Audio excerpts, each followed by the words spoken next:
Oh, Foxy, it's your birthday. Not for real, real, just for play, play. This is Cree Summer, and Moana Nui will be right back.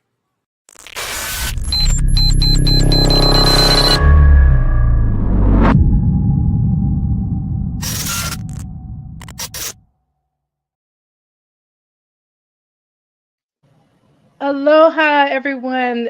Thank you so much for joining the Moana Nui podcast. We have a very special episode happening tonight discussing holding spaces. Am I Hawaiian enough?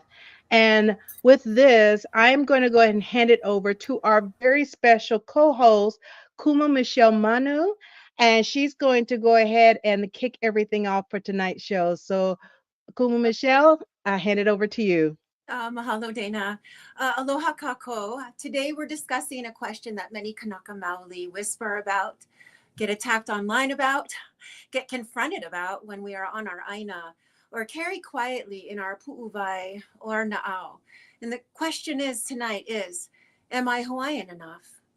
And there is like a difference tonight when we're discussing this Hawaiian versus Kanaka Maoli and the safe space and the counseling that is happening.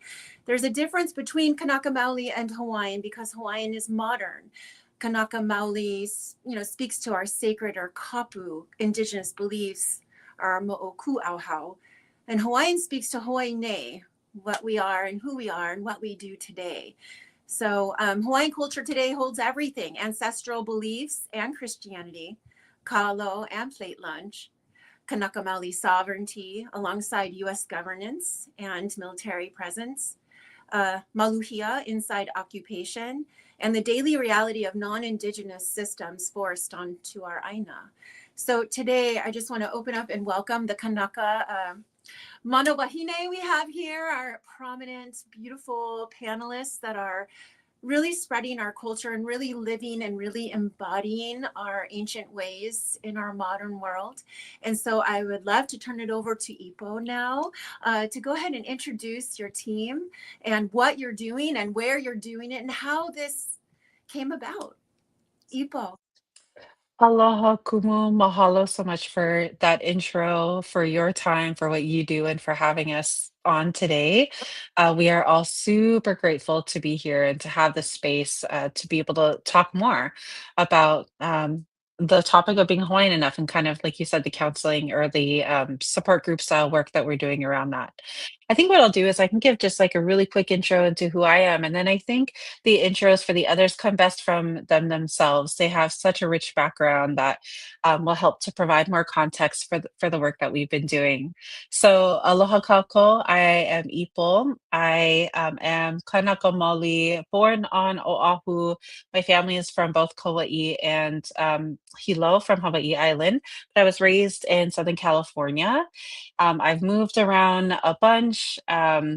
I was really privileged to be able to grow up in the Halo and to dance hula and be in a Pacific Islander community. However, this is kind of like the spiel I always give. Even though I had that privilege, which was a privilege, I also struggled a lot with my identity and racial imposter syndrome. And it wasn't until I started moving around the continent and meeting other Hawaiians who were generationally of the Hawaiian diaspora, so those who were raised exclusively away from Hawaii, did it start to click that there was something more that we could do to be able to connect each other to one another and to Hawaii itself.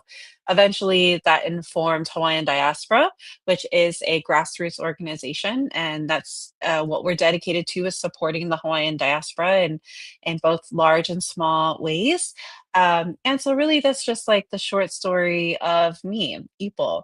But I would really like you to hear more from the organizers on this call and more about their background. And so I think I'll actually just pass it over to Kunae, who is also part of Hawaiian Diaspora. And yeah, I'm really excited to hear more from them.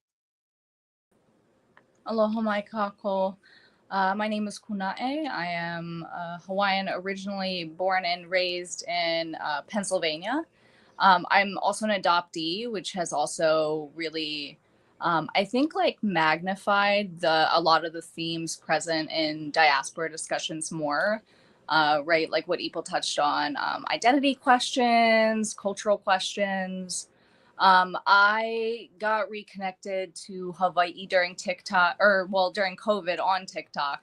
Not having anything to do since I was a hairstylist and you can't exactly do that from home. I found Hawaii TikTok and I found people who were so generous in answering a lot of questions. And now I am living in Honolulu, living on Oahu for 3.5 years now. And I've graduated from UH Manoa with a degree in Hawaiian Studies.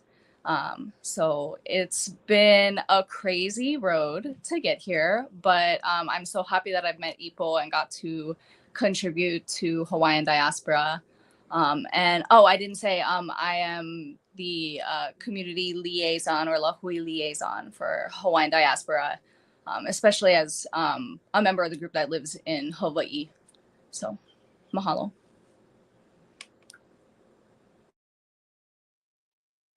Mahalo kunae. And I would next like to invite Kamakanoe to introduce a little bit more about herself and the work that she does. Aloha kako. So good to be with you all. My name is Kamakanoe Ornellas. I recently started going by my Hawaiian name that was given to me through the many generations of the women in my family, because that's really who I am. And I was born and raised in New York, actually. My dad immigrated to the East Coast from Hawaiian homestead land on Molokai, and he came for school and then didn't leave for the next 50 years. So I grew up on the East Coast and to a Midwest English, Irish, Scottish mom.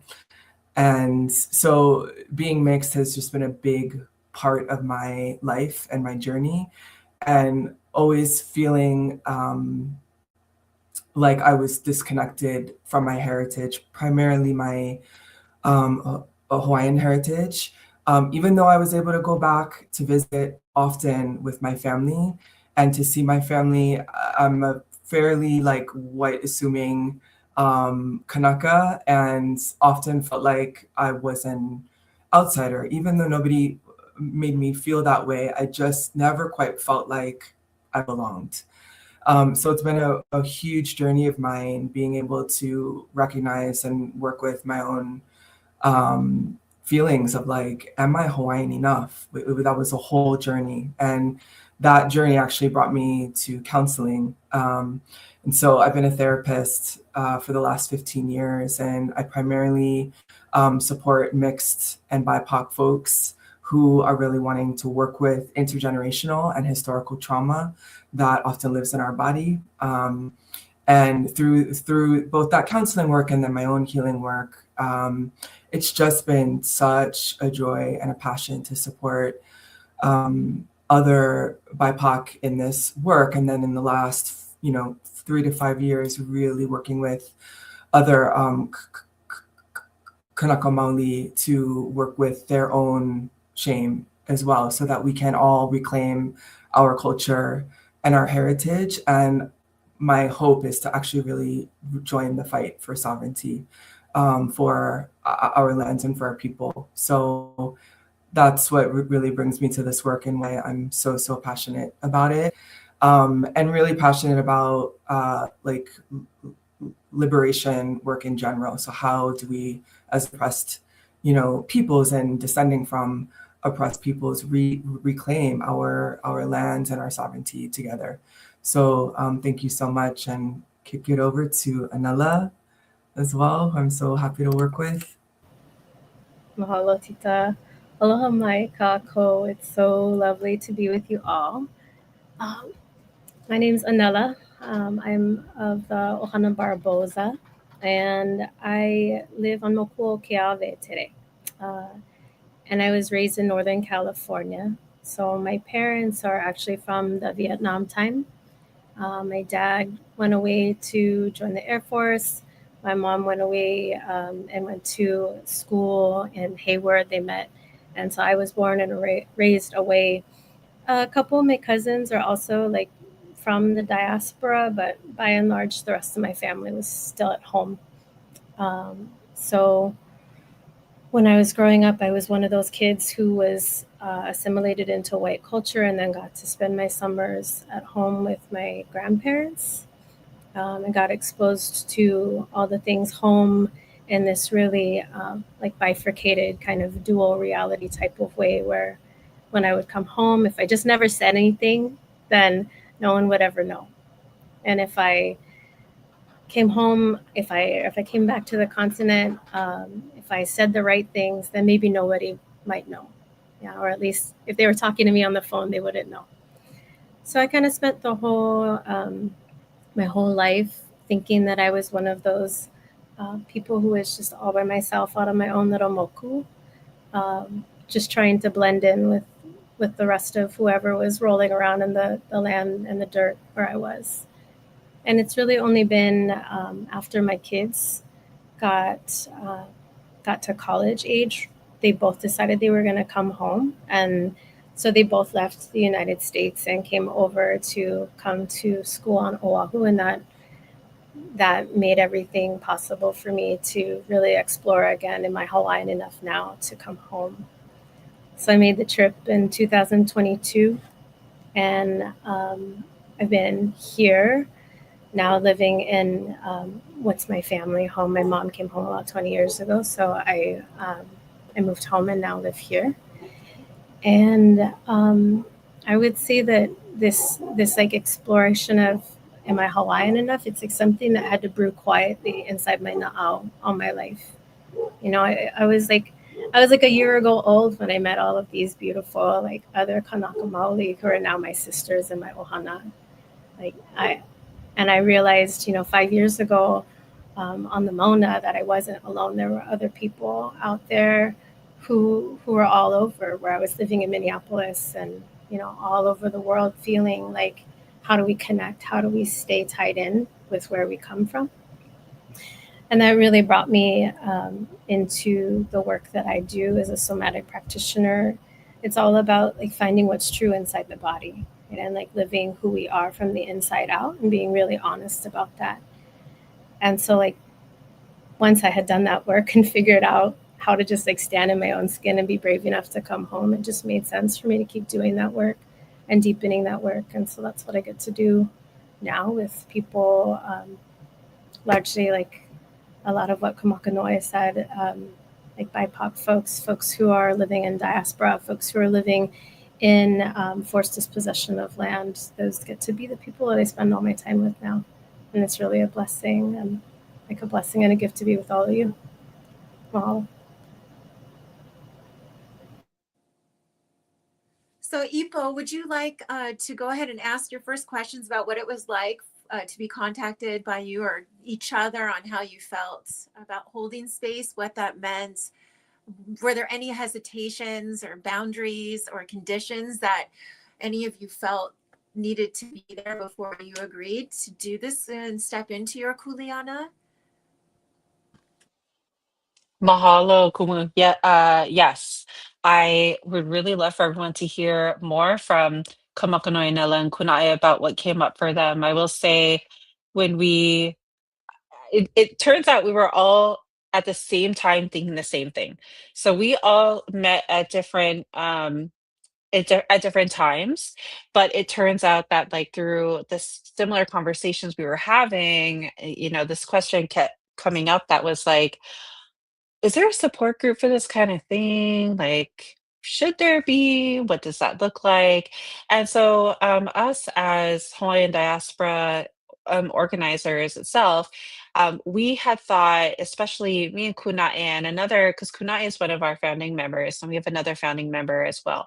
In the very beginning, we knew that yes, there should be some sort of space, but immediately we realized like, well, we are not the ones who have like the experience background to be able to hold that kind of space for other people. Yes, we can, have dialogue and relate to others, but if we're going to bring people together in such a vulnerable space, we need to make sure that we bring in the right people and are facilitating appropriately, because these are we're talking about identity, which is like such a sensitive and vulnerable piece of a person. So it turns out that around the same time that I came into contact with Anela and Kamakanoe, who had already known each other, which I didn't realize yet, they were kind of like, it was like hub and spoke, very similar sort of questions that were coming up. And once we all realized that we did know each other, had a connection to each other, then I think it started with a group chat that was like,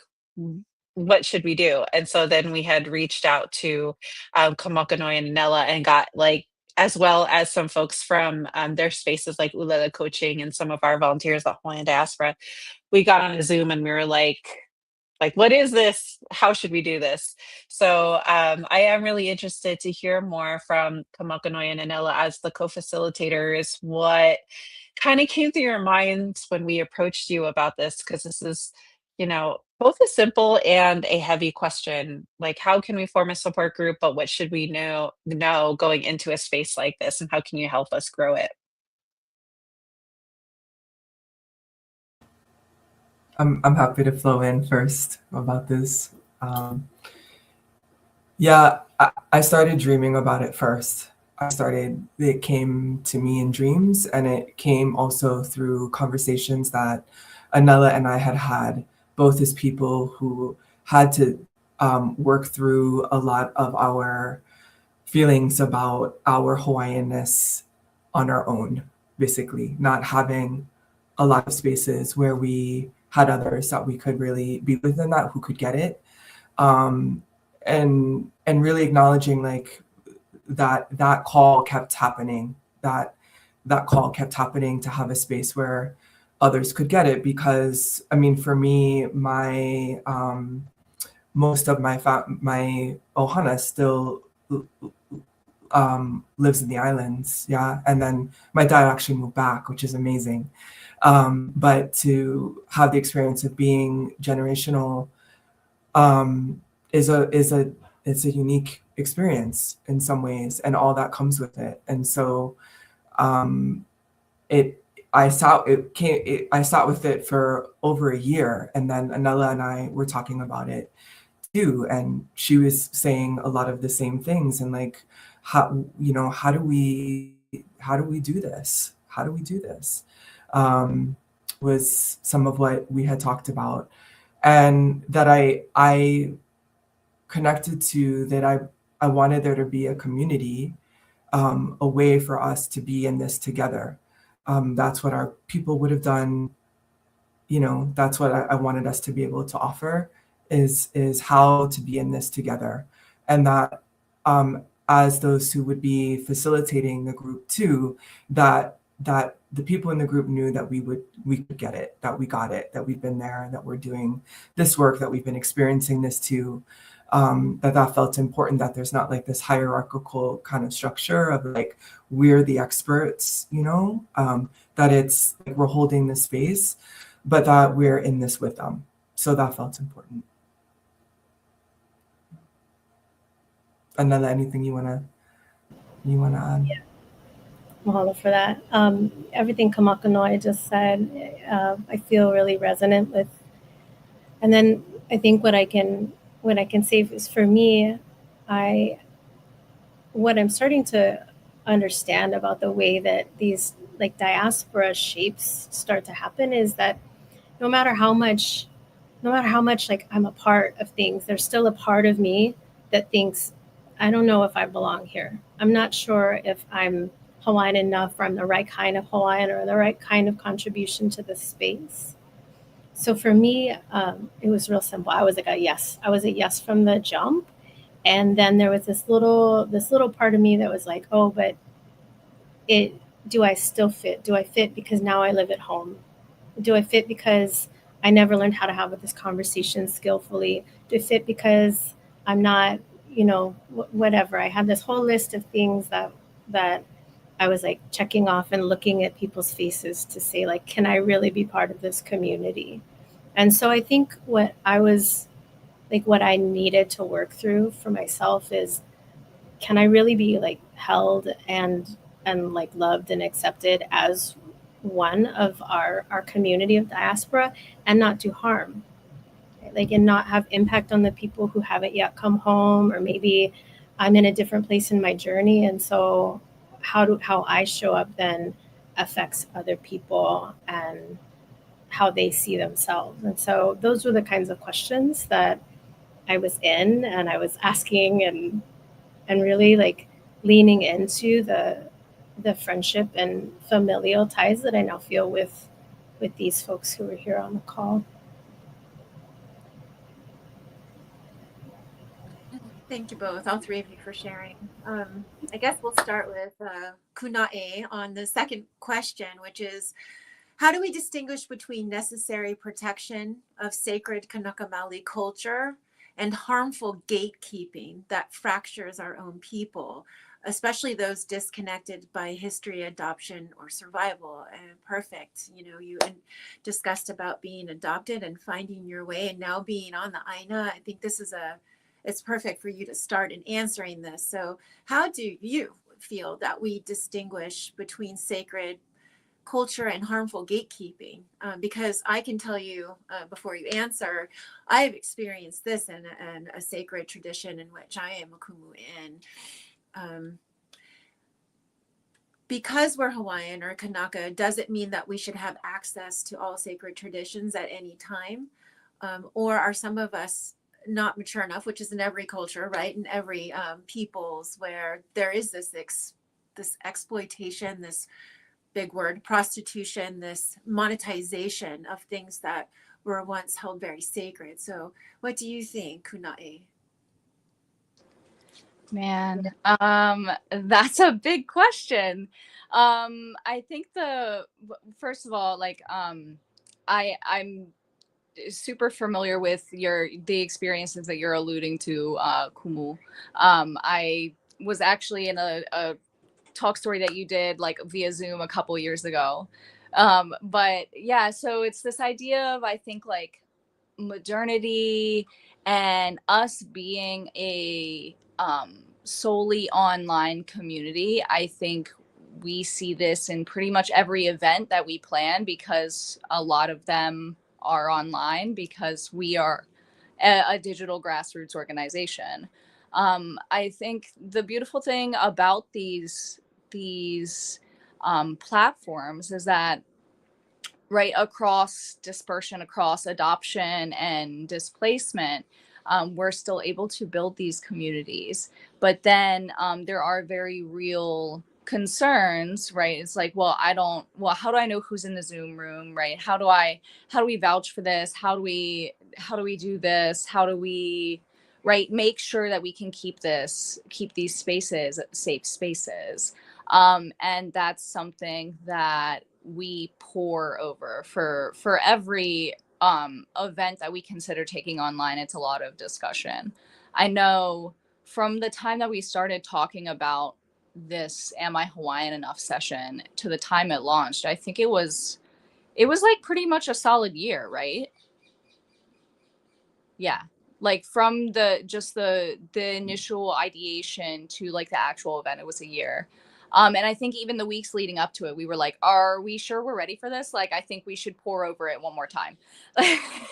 So it was just really wanting to make sure that we were super intentional and set super specific boundaries about like what is allowed in these spaces and what's not tolerable in these spaces.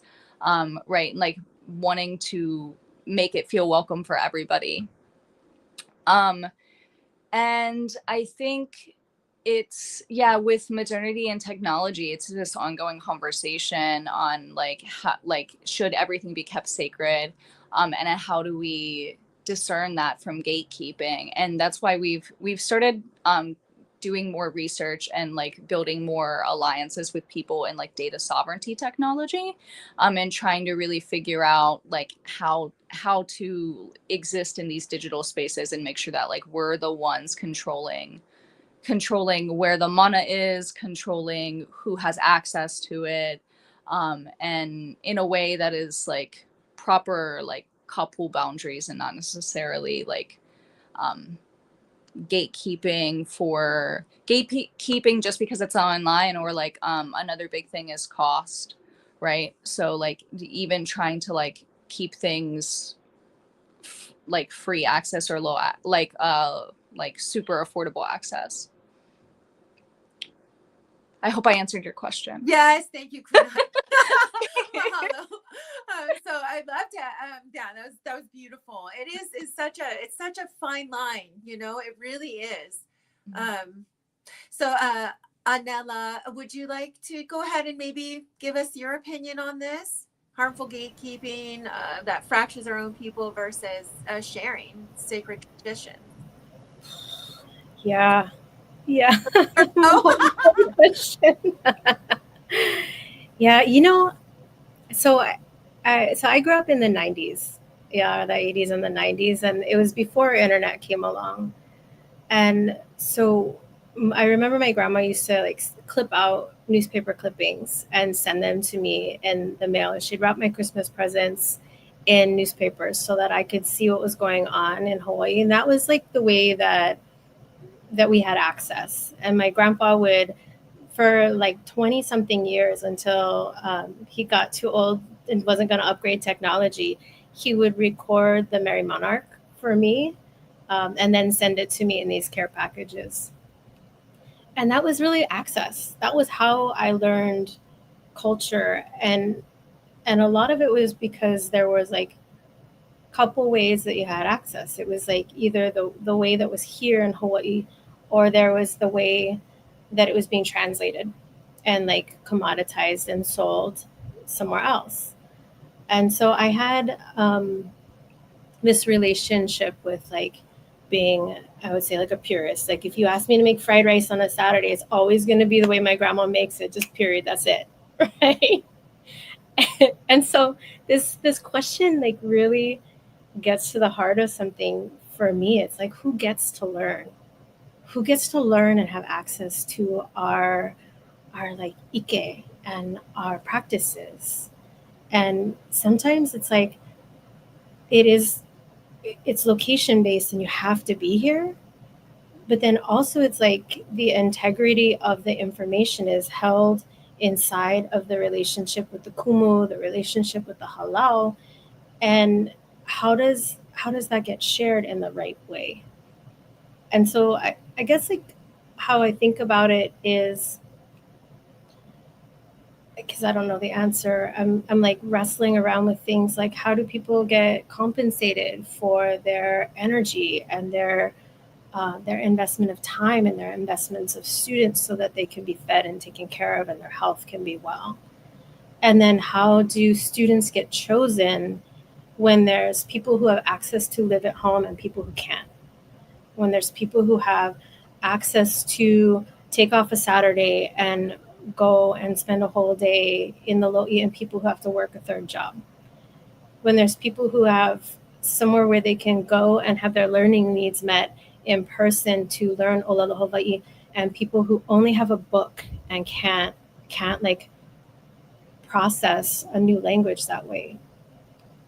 And I think like part of what I am learning is that being Hawaiian, it's such a relational thing.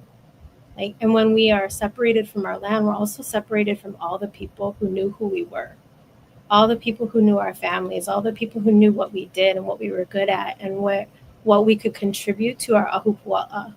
And so like, how do we create access and like a soft place for people to come back in? And that's where it feels like that question of harmful gatekeeping can start to really be painful. Like, if you don't know me, then am I not going to be chosen?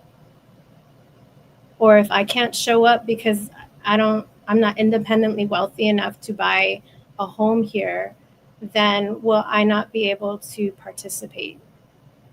And I think that's part of the kuleana of like people who are doing this work to really like support Kanaka Maoli to really feel belonging and inclusiveness. Oh, mahalo. So many amazing points. And I think it has a lot to do with our spirituality too. You know, these cultural practices that we call them instead of sacred traditions.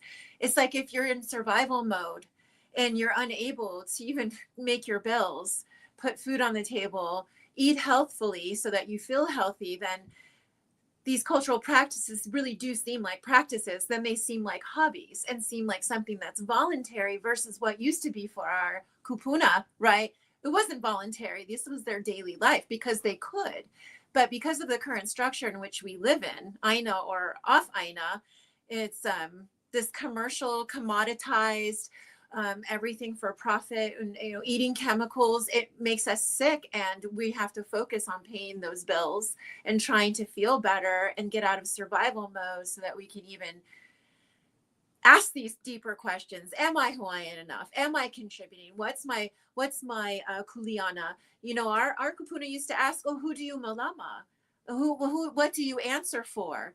Well, we can't really even answer these questions right now because of some of us that are in survival mode. So mahalo so much, Anela, for giving so many great points. I was like nodding the whole time. So Kamakanoe, would you like to add a little bit here? I don't know if you can, but I'm just putting it out there.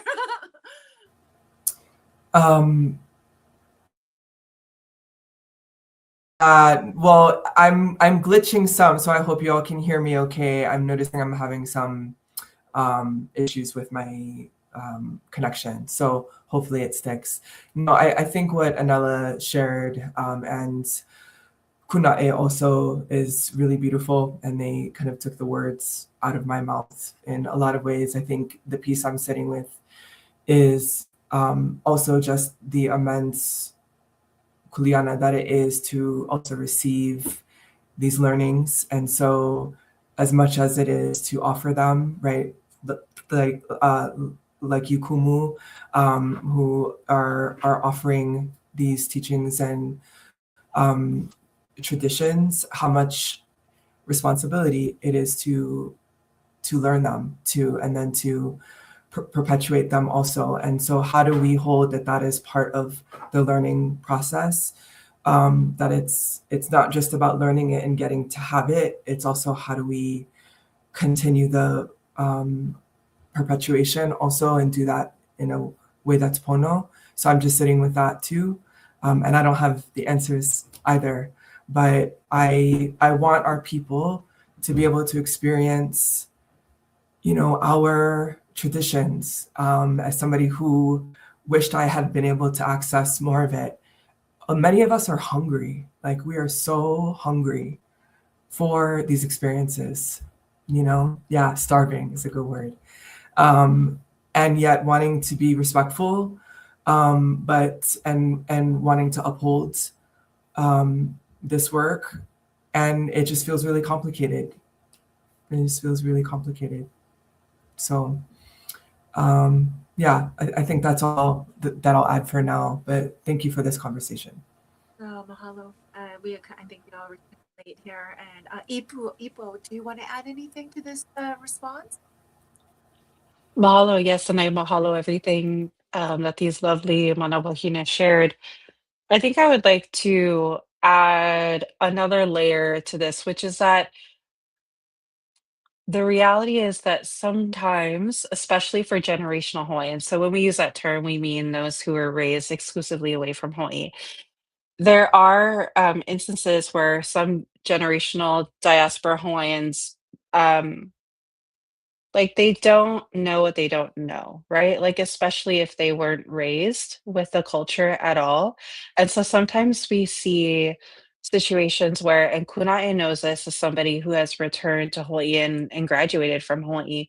Sometimes there really are instances where Hawaiians might, the perception is that maybe they feel entitled to having some of this ike. So that's where, when we talk a little bit about protecting and gatekeeping, sometimes like that comes into play.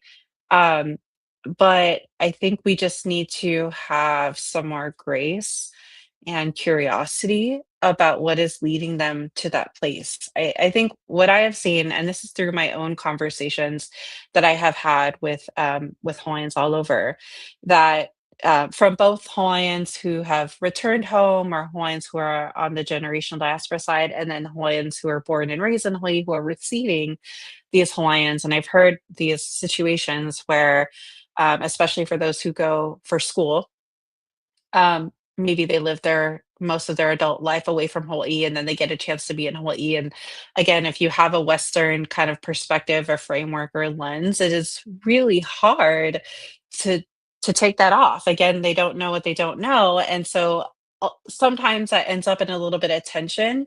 And so I want to acknowledge that that does happen. I'm not sure that I would say it happens like as often as maybe some people might presume, but there are situations. And in those situations and the tough ones, I think that having again some grace and curiosity can go a long way because most of the time, because I've also heard from those who have admitted that that was them and then they came to another side of the situation, was that it just took time and it just took people who really sat with them to say, hey, I understand that you don't know like some of these protocols, you don't know about like the ways that we go about things here, but I'm going to hold your hand and I'm going to walk you through this. And it just took them some time to settle into it. And then later with retrospection, they admitted to, like having to come around to that. And so that's just not something that we talk enough about. And because I don't want to give the impression that it doesn't happen. It does happen. And there are reasons for that. But instead of our community kind of like dismissing the situations and writing them off as entitled or whatever it might be, again, I think it's like grace and curiosity that comes into place. Otherwise, what we end up with is a situation not unlike the situation we had on social media 6 months ago where there was a really popular creator who was on Instagram and making some very strong comments about generational diaspora Hawaiians who very much feel like entitled to this ike and this knowledge. But it came off as if you don't act in a certain way, you will be kind of written off. And I don't think that was the appropriate way to go about it. And I've had conversations with this creator, so I know that we are actually having a dialogue about it. So we're getting through it. But I just wanted to add kind of the other perspective in situations where there sometimes is tension, and we'll get through it. We're just kind of getting through the messy part where, it's the guts on the table thing, right? Like we just need to acknowledge that it happens and that we're going to get through it as long as we keep having more safe discussions like these. So, mahalo. Oh, mahalo, Ipo. So this brings us to the third question, which you've already touched on now. What is one way we as Kanaka Maoli or our allies may unconsciously replicate colonial harm when we question whether someone is Hawaiian enough? And so there is some entitlement that I've also experienced by potential haumana that apply to study Lua. They feel that if they don't get it from me, they can jump around or actually, learn from two different kumu. They're not aware of the unwritten protocol between different kumu and olohe in the Lua community. How do they know? They don't know. Initially, it's a real big thorn or, as usual. Having to explain that in our Maoli times, kapu meant sacred, not forbidden. And the way of kapu was through what Anela said is integrity. It wasn't the Stephen Covey checklist box that you have to do all these things. Go into the forest, grab this, make this, say this pule, go in the ocean, eat this food. It wasn't all of that. Each of these items made what we were doing kapu, sacred. And that is what it is now, is expressing this to those that don't know, that you cannot just come in here, take a class, and all that information is now yours. And now you can go and post and make a video on it and monetize it. You were exposed to this. I think we're so used to, in this Western world, going for a workshop. Now it's all your information. Hopefully you give credit and now it's all yours. You do whatever you want. That's not how it works with our sacred information. I think once, like Ipo said, you explain it, some don't come around. Some don't go through the process and they leave. And that's okay, because they're not worthy to learn this. And that is a proper way for a kumu of any sacred tradition to make sure that we're being proper and protecting the information. But there are those that come around. So What have you found to replicate colonial harm when you are dealing with us in the diaspora, or even when you're back home, when we're determining if someone is Hawaiian enough? Who would like to go first? I see Kunai moving. I don't know. Are you unmuting? Okay, Kunai, you did it. You could go ahead. I moved too much. I think so. This kind of plays in with like a lot of the mana'o that I had from the previous question as well. I think a lot of the time, and kind of touching on this tension that Ipo was mentioning, I think a lot of the time, some of the times, people expect like things to be done in the traditional way, but we are not living in traditional times, right? It's like not traditional to have over half of the Hawaiian population not live here, right? It's not traditional to like not have most Hawaiians fluent in 2 or 3 or 4 languages, right? Like, so I think like I understand some of the traditional ideals, but I also think sometimes it's like it's not traditional times. You know what I mean? Like, so sometimes there is just like, I guess you could say things that just change with generations. And the one thing that I'm thinking of is like, I went to a cultural workshop a couple months ago for a type of hana no'eau that I was very interested in. And like one thing that I had learned from my friend who is in hula and a couple other things, she's like, not everybody did every hana, right? Like you weren't the levaia and the kapa maker and the hula dancer and the oli specialist and you did lua and you did this. No, like you usually had, your family had one specialty. If you had enough branches, maybe they were like sister specialties, so it was synergistic. So aware of that, I still like just really like to try new things and new pieces of ike to just it like soak it up like a sponge and just cherish it. And I remember in this workshop, the kumu said, okay, traditionally when I learned this, you were not allowed to ask questions. I will allow you to ask questions.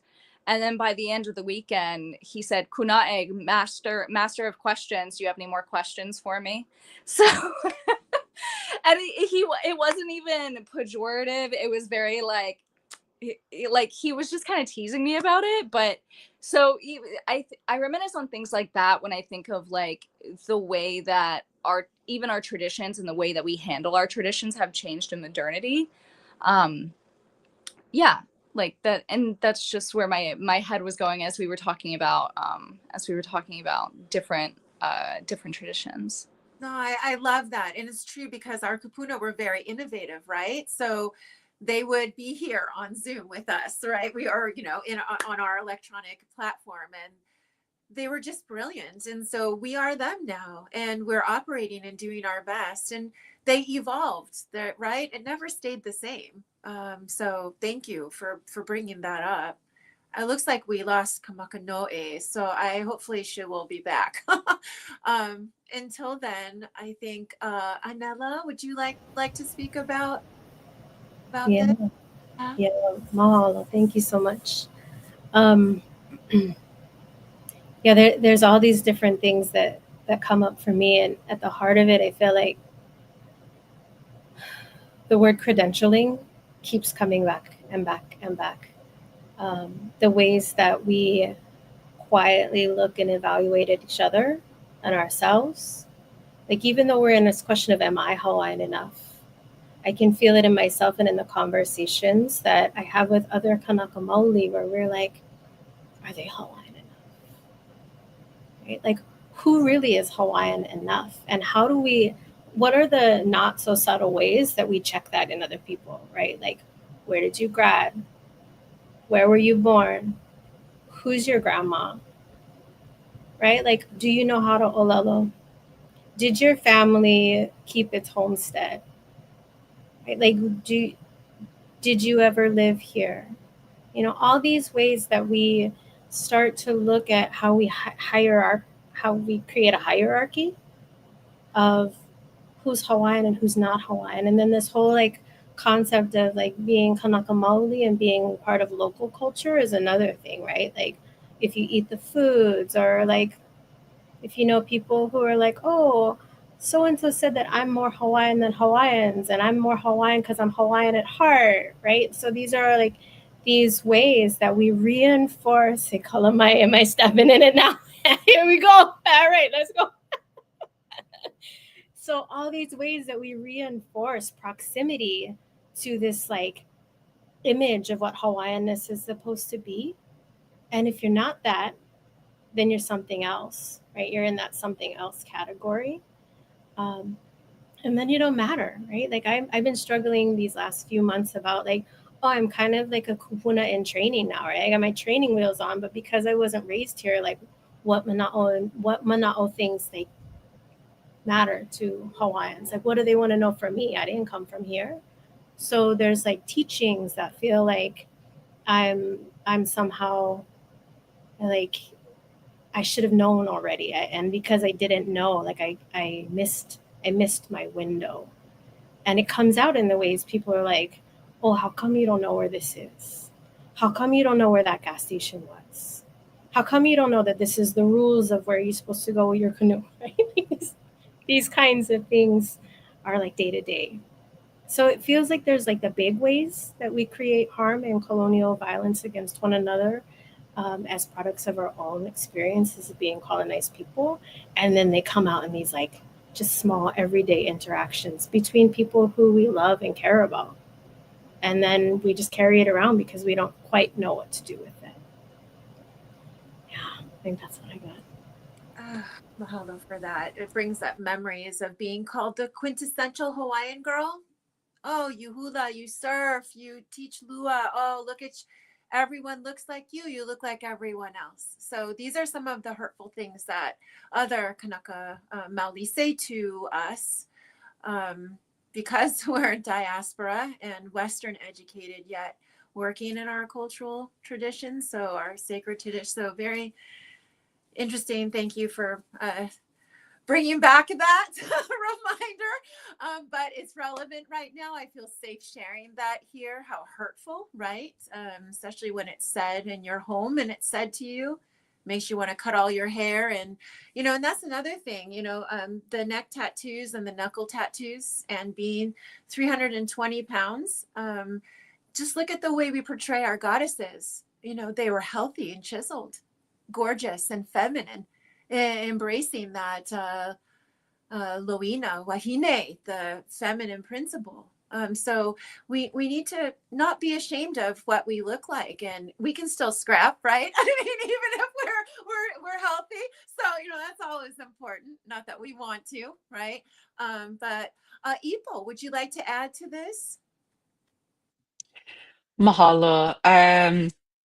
I mean, they cover it so well. It really is difficult to expand on it. I think what comes up for me is so like Anela said, the everyday actions, they add up. It really is like just over time, the collection of these exchanges and questions and thoughts. And that really um when we talk about like the support group style series that we're developing with holding space, so we started with am I Hawaiian enough, because that's like a really big question, and we did that intentionally actually through quite a few meetings to really like figure out what was the right first question to ask, and we landed on this one because it's so broad enough, like we could bring in all these different experiences and kind of suss out and see like what's coming up.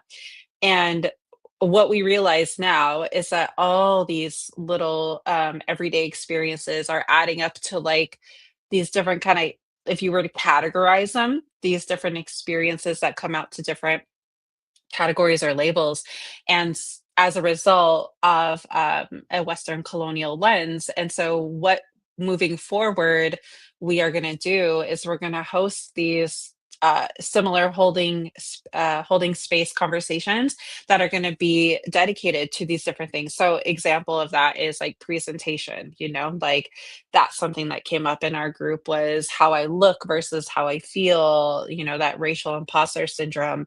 Like Anela touched on and you touched on, Olelo is another one. Hawaiian names is another one. Like you could just like pick any one of them and they are as a direct result of the Western colonial perspective.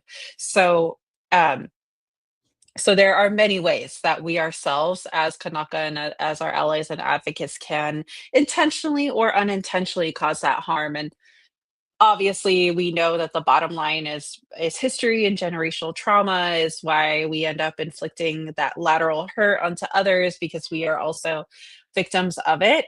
But I think like some of the ones that stick out to me the most, for me personally, is presentation because it's something that I have dealt with all my life. So that Western perspective of how do you look versus what I expect, and it doesn't line up.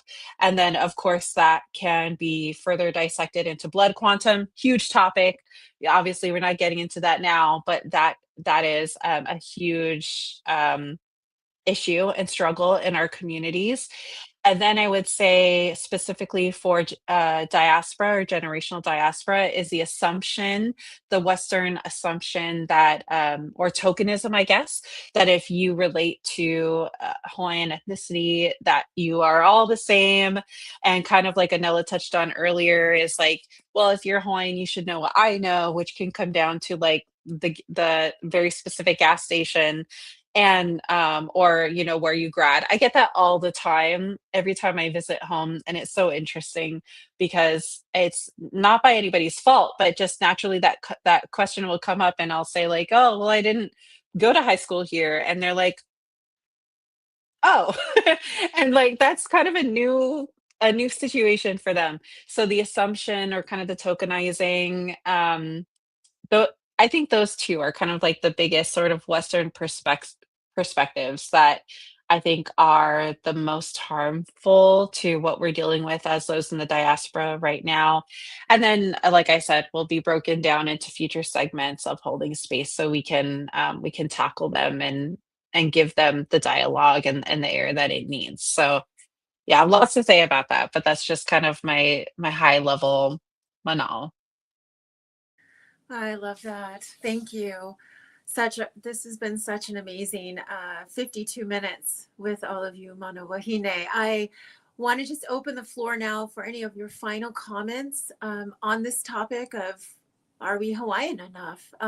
What would you like to say if someone is struggling with this? Do you have a sentence or two that would really just very potently penetrate into a lot of this pain and static and interference that has been occurring in some of those that are listening right now and for a while? So Kunae, can we start with you? Yeah. So if the question is, am I Hawaiian enough? The answer is yes. We chose the title kind of as a rhetorical question. Like it was never intent on like answering the question, well, you guys are, and you kind of are, and you're not. Like it was really just to get to the heart of like the people who need this will resonate with us, who also resonate with this, of asking ourselves this question every day. So yeah, the answer is yeah, yes.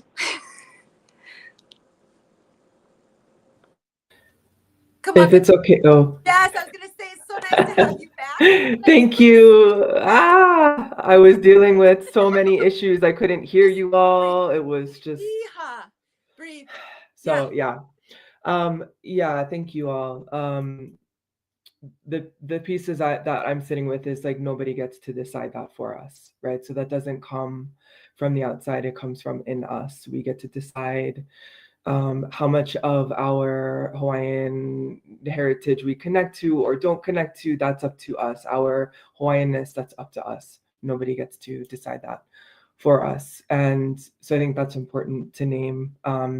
But I mean, also I just sit with like, it's, my hila hila, right? Like it's time to not be ashamed. We need to not be ashamed anymore. For those of us who have struggled with that, I'm not speaking for all of us, but for many and many who I've talked to, who are generational diasporans, that is something we've really struggled with, often too, because of like the impact of assimilation, and our history, right? Our history of being told for generations that we're savages, or we're we're not worthy, right? We're not worthy. So many of us have been holding that in our bodies, and it's time, it's time.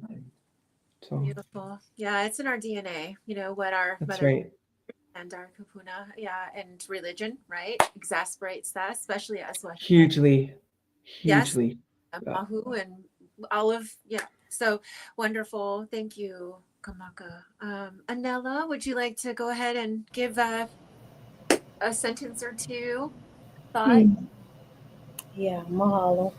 Just mahalo for creating this space too and inviting us in. This feels just, it's like everything to be able to be here today. And what I would say is, like, sometimes it takes a lifetime. It didn't take a single moment or a single one of our lifetimes for colonization to happen, for us to get to the point where we can feel so alone and so disconnected or so outside. And so it's not going to take just a single moment. But what we can say is, like, each time we find each other, we're taking one more step towards reclaiming, and one more step towards like our own sovereignty, for all of us, for us as Hawaiians, to be able to connect and find belonging and find those stories and find those spaces where we can really share with one another and be witnessed. That's really what it's about. That's going to be the pathway for us all, is to find community again. That's beautiful. I see you. I feel you. You acknowledge, you exist. I'm here for you. These are things that we need to provide to others, without, of course, taking away from our own personal sovereignty, right? So we've been told in a colonial sense that we need to give everything and that we're bled dry, but that's also not the case. That's not how our kapuna operated. So thank you, Anela. And so Ipo, you want to close it out with some advice? I full-heartedly agree. It's a lifelong journey for some, and that means that can enter different stages. At least for myself, I know that I am probably in my 3rd or 4th different stage of am I Hawaiian enough? I think, I started off with like, am I Hawaiian enough to even call myself Hawaiian? Which seems like a silly question, right? But like that is actually those are real thoughts and questions and struggles that a lot of us have that we didn't feel comfortable enough to share. Because a lot of people like lexicon and labels, that's another discussion as well. But some people aren't even comfortable enough to call themselves Hawaiian. People with koko, they don't feel comfortable to say Hawaiian, let alone Kanaka, and there are a lot of reasons for that. So that was like one layer, and then I got past that, and so on and so forth. So it absolutely, if it feels like a lifelong journey, that's okay. It's okay that it's taking the time it takes. Whatever it needs to take is right for you. Um, I think I would also add that this is not exclusive to the diaspora. And that is something that finally gave me permission to get into this space, into this work, because after silently struggling for so long, it actually took Hawaiians born and raised in Hawaii to share that I didn't know, those that I didn't know, to share their experiences of how they didn't feel Hawaiian enough for me to be like, oh, so is it okay for me to be questioning? Can I talk with other people about it? So you're not alone, is the bottom line. You're absolutely not alone. And even in everybody's situation and lived experiences are different, but even in your own specific lived experiences, there is somebody who can relate, at least on some level. And so I promise you, I guarantee you that And so the more that we have these dialogue and these discussions, the accessibility, the community, the more that we're able to finally come together and give each other this virtual or physical hug and say like, I know that you're struggling with the question of are you Hawaiian enough? And like that's okay. Maybe I am too, or maybe I'm not, but I'm here to to embrace you through that. So so I think it's just the feeling and the sense of community and conversation and dialogue that is like the single most important healing factor of this very ongoing conversation that we should have grace and compassion for and anybody that's in it. I know there are some people in our community who think that the question of am I Hawaiian enough is laughable. And I've had that discussion with them directly. And I also understand why they have that question, and it's fair and valid in some aspects, but they'll come around to it the more that we have these discussions. So it's ongoing. It's let's just keep having these spaces where we can get into it. Mahalo to all of you. So if you've come to this conversation hoping for a simple answer, obviously there is no simple answer. It's not I or Ole. It's not lava or not. It can be tricky, and it's so very personal to each one of us. So am I Hawaiian enough? It may not be the best question to ask, even though we've all asked it of ourselves and continually ask it of ourselves. The right questions might be, am I in right relationship with myself, the Aina, and with others? It could be, am I accountable? Am I contributing to the future of our Aina, our people, and our sacred traditions, or just extracting or even exploiting in its modern image? If we can ask these questions and operate accordingly, our people would heal the generational trauma within ourselves and our lahui. So for those listening who feel unsure, disconnected, or judged, know this: the door to responsibility is always open, but it requires humility, consistency, and action, not just performative action. And reaching out to these mana wahine here, our distinguished panelists who shared some very deep and private thoughts and directions for us. So mahalo to all of you for your honesty, your ike, your mana'o, and mahalo for staying in the conversation, because this is a really deep conversation that matters now more than ever. So like Anela said, integrity. Hawaii doesn't need to be perfect. It needs the integrity that is stored in our koko. That integrity begins and continues through each and one of us every day with each breath on the Aina and also in the diaspora. So if you ask yourself if you're Hawaiian enough, and Kunai said it, yes, you are. So ahui ho and aloha. And we look forward to seeing you next time.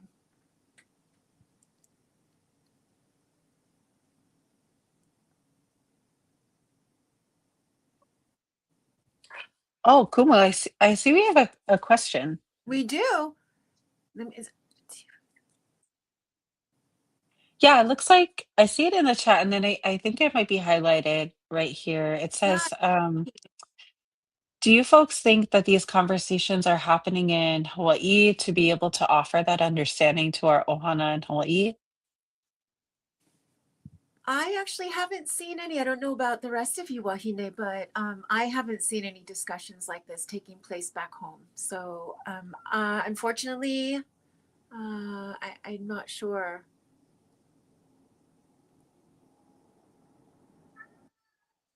I will say from my own experiences, I haven't experienced it. However, I'm not in Hawaii. I'm actually here in Coast Salish lands, in the indigenous Coast Salish lands, otherwise known as Seattle area. And I think Kunae and Anela are going to have really great perspective on this. Mhm. What I'm actually going to answer on the flip side, that are we having excuse me, what are we doing to have these conversations to support and be a bridge to those in Hawaii who are experiencing the loss of people who are moving away? I think that's a really interesting topic that actually me and Kamakanoe have been chatting a little bit about is what can we also do to acknowledge what Hawaiians and Hawaii are experiencing in relation to so many of us, more than half of us being away. So, yeah, I'll leave it to Kunae and to Anela on their side from their perspective. But I just think it's something interesting for us also to think about in the diaspora about how we are also helping our lahui over there too.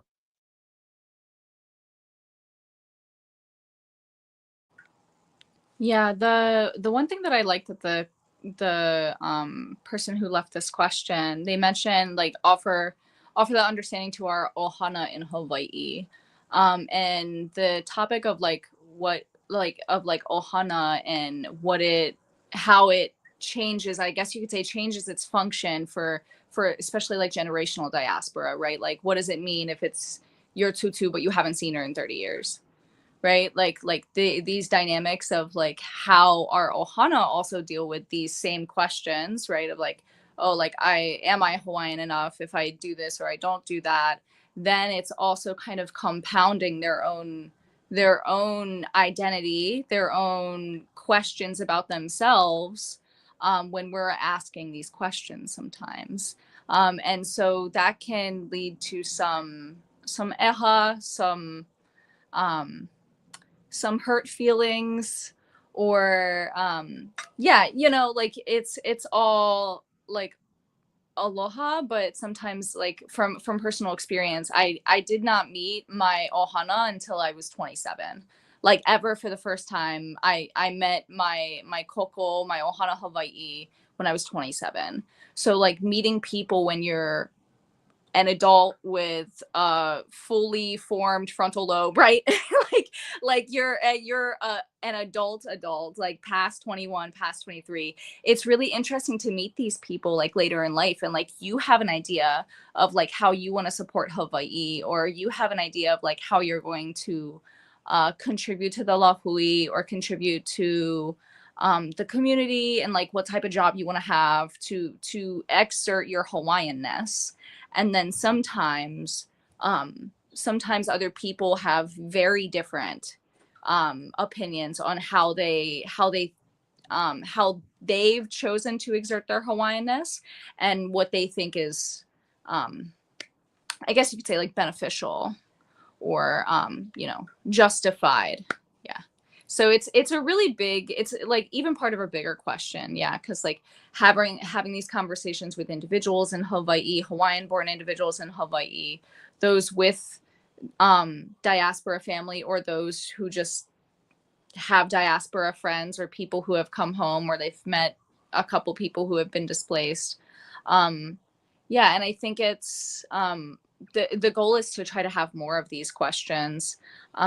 Like a little sneak peek into some of my goals for 2026 is to try to do something kind of like this, to try to create more space to have conversations like this in the Paiaina. But yeah.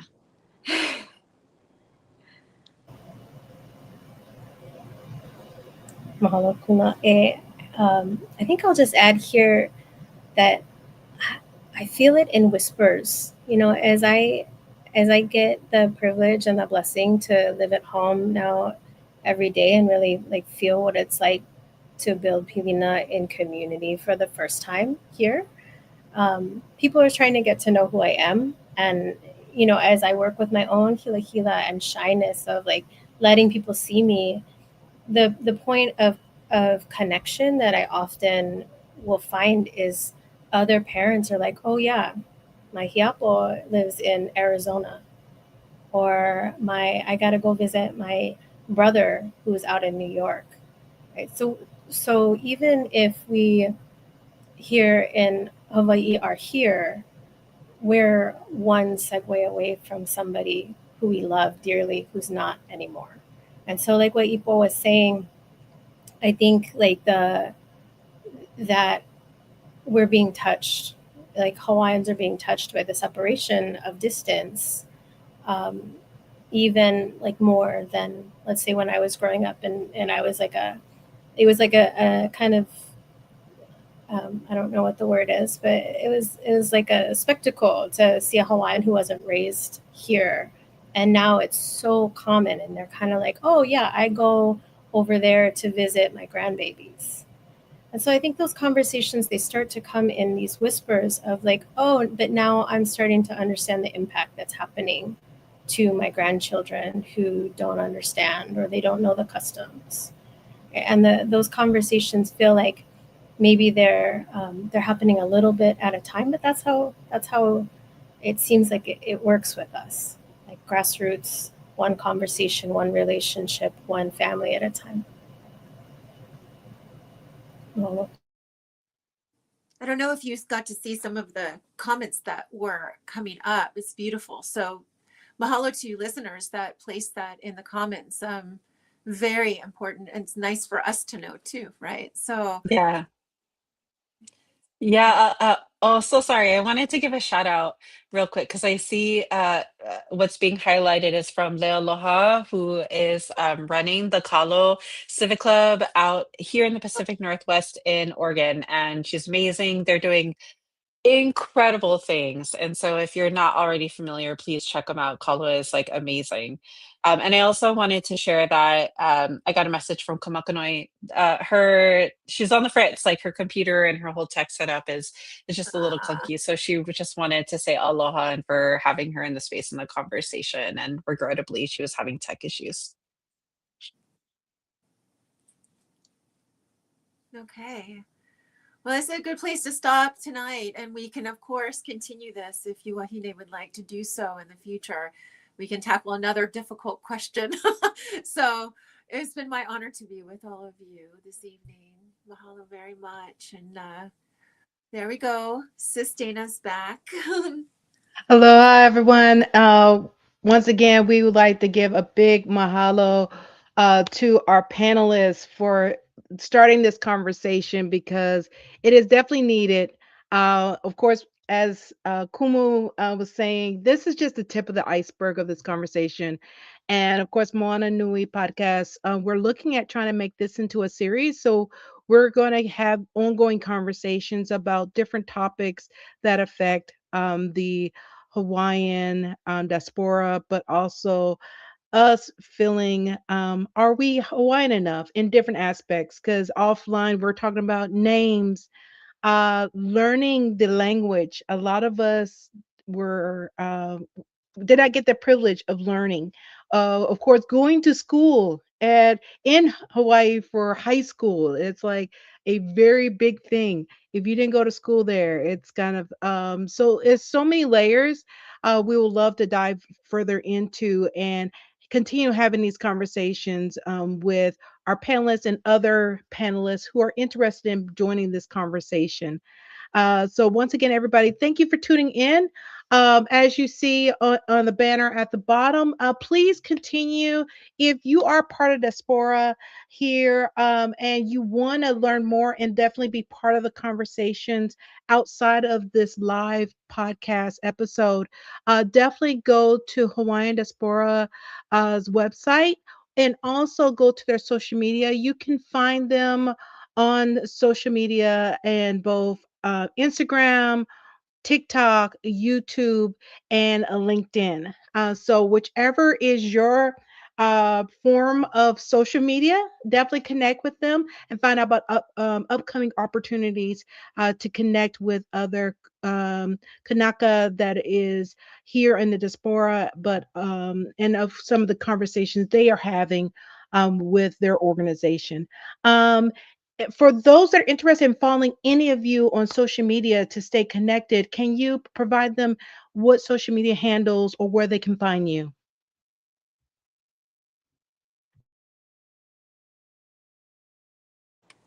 Yeah. I am on Instagram and TikTok as Third Culture Kanaka. All one word spelled out. Yeah. My thoughts are much less organized and much more sporadic over there, but that's how I like my social media presence.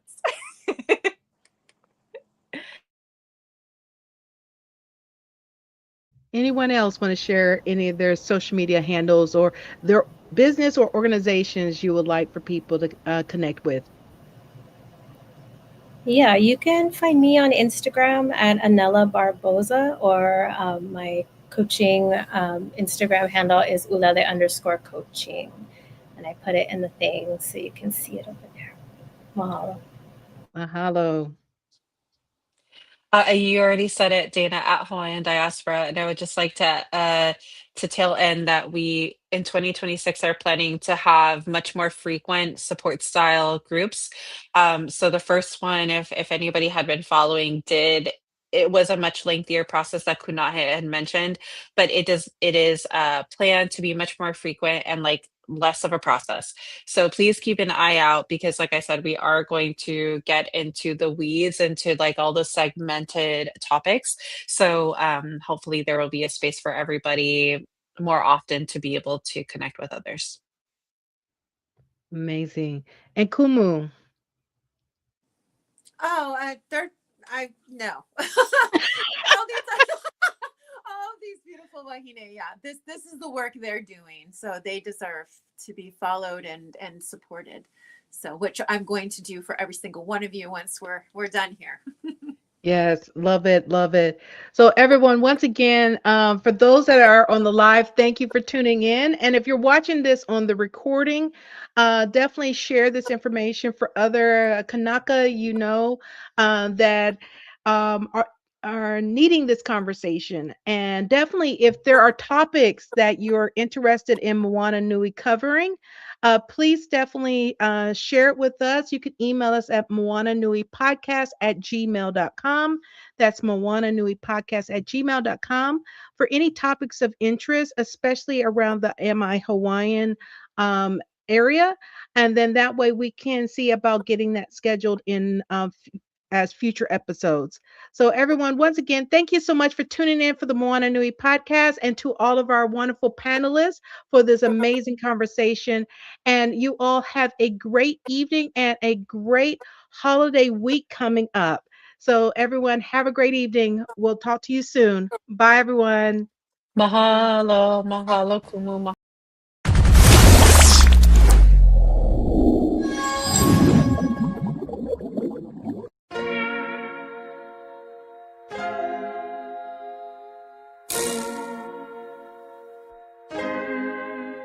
So many stories left to tell, even if we have to ourselves. Can't keep history on the shelf. If they won't tell it, we will. If this the land of the free, it was a freedom then, when they annexed Hawaii and called it Cedar Lands, without any type of payment and no signing off. Called themselves a republic in 1894. 1.2 million acres overtaken from the native Hawaiians. When they resisted, the West retaliated in violence and erasure. The Hawaiian language is banned as part of colonialism's plan to expand, yeah. Stuck between a rock and a hard place. Multiple bombings of Kaho'olawe as a part of their ongoing war with Asia. Used it as a place for target practice. No consent or compensation. Colonizers call for annexation. No work out for all the locals. School will never let you know. So many stories left to tell, even if we have to ourselves. Can't keep history on the shelf. If they won't tell it, we will. Too many stories left to tell, even if we have to ourselves. Can't keep history on the shelf. If they won't tell it, we will. We will. So if you put Hawaii in a perspective, well, Black and Asian history is interconnected. Considering the fight with the Pacific, then of course, versus Asia, they was treated as a middleman for war, but didn't let the Western colorism run its course, cause dark skin was a sign of dignity to core. The land was taken in the name of capitalism, when prior to it was an actual kingdom. Clap back at the system. Stuck between a rock and a hard place. Multiple bombings of Kaho'olawe as a part of their ongoing war with Asia. Used it as a place for target practice. No consent or compensation. Colonizers call for annexation. Network out for all the locals. School will never let you know. So many stories left to tell. Even if we have to ourselves, can keep history on the shelf. If we won't tell it, we will. Too many stories left to tell. Even if we have to ourselves, can keep history on the shelf. If we won't tell it, we will. So many stories left to tell. Even if we have to ourselves, can keep history on the shelf. If we won't tell it, we will. Too many stories left to tell. Even if we have to ourselves, can keep history on the shelf. If we won't tell it, we will. We will.